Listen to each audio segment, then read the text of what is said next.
बहुत समय पहले की बात है। एक छोटे से गांव में विक्रम नाम का एक मछुआरा रहता था। वह बहुत गरीब था, लेकिन दिल का साफ और मेहनती इंसान था। हर सुबह सूरज निकलते ही वह अपने पुराने जाल और फटी हुई नाव लेकर तालाब पर जाता था। उम्मीद करता कि आज कुछ मछलियां मिल जाएगी ताकि घर में चूल्हा जल सके। पर कई दिनों से किस्मत उसका साथ नहीं दे रही थी। एक दिन जब वह थककर जाल समेटने ही वाला था, तभी उसकी नज़र तालाब के बीचों बीच एक अजीब चीज पर पड़ी। एक सूखा पेड़ जिस पर सिर्फ एक काला फूल खिला हुआ था। ना पत्ते ना शाखाएं, बस एक चमकता हुआ काला फूल।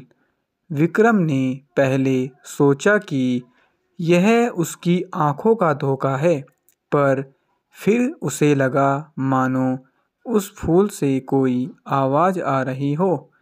धीरे धीरे वह आगे बढ़ा और तभी आवाज़ आई, विक्रम, अगर तू चाहे तो मैं तेरा भाग्य बदल सकता हूँ। विक्रम चौंक गया। कौन हो तुम? मैं हूँ उस तालाब की आत्मा। मुझे श्राप मिला है, लेकिन जो सच्चा इंसान होगा वो मेरे वरदान दूंगा। विक्रम डरते डरते गांव लौटा और यह बात सबको बताई। गांव वाले हंसने लगे। अरे, मछुआरा पागल हो गया है, फूल बातें करता है क्या? लेकिन यह बात गांव के लालची जमींदार ठाकुर उदयनगर के कानों तक पहुंची।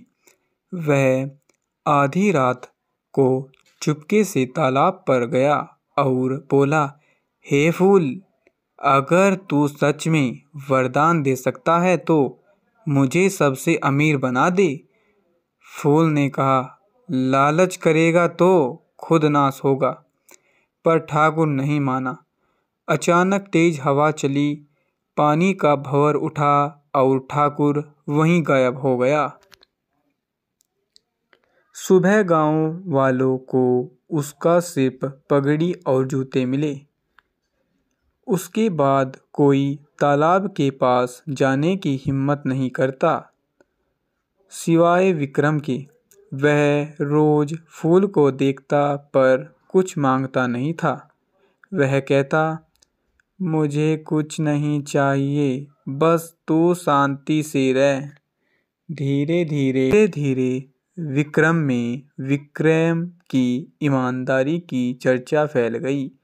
उधर गांव की एक सुंदर लड़की थी, नंदनी। वह घमंडी थी और उसे केवल धन दौलत की चमक दिखती थी। विक्रम को नंदनी से प्यार हो गया। उसने एक दिन हिम्मत जुटाई और कहा, नंदनी, क्या तुम मुझसे शादी करोगी? नंदनी हंस पड़ी। तुम एक गरीब मछुआरा, मैं तो ठाकुर के बेटे से शादी करूंगी। तुम मेरे लायक नहीं हो। विक्रम का दिल टूट गया। उस रात वह फिर तालाब पहुंचा, गुस्से और दुख में। तू कहती थी मैं अमीर बन सकता हूँ ना, तो आज मुझे अमीर बना दे, ताकि सबको दिखा दूं कि गरीब का दिल भी कुछ कीमत रखता है। फूल बोला, विक्रम, याद रख, हर वरदान के साथ एक परीक्षा आती है। सुबह जब गांव वाले जागे तो देखा, विक्रम की टूटी झोपड़ी अब महल बन चुकी थी। सोने के दरवाजे, चांदी की खिड़कियां और बगीचों में फव्वारे उसके मुंह खुले रह गए। विक्रम अब गांव का सबसे अमीर आदमी था। वह गरीबों की मदद करता, भूखों को खाना खिलाता, लोग उसका सम्मान करने लगते।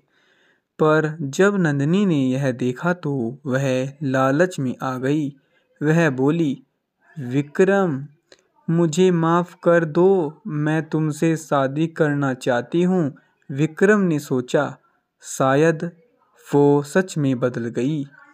दोनों की शादी की तैयारी शुरू हो गई। पर शादी के ठीक एक दिन पहले सब कुछ खत्म हो गया। महल मिट गया, बर्तन गायब हो गए और विक्रम फिर गरीब बन गया।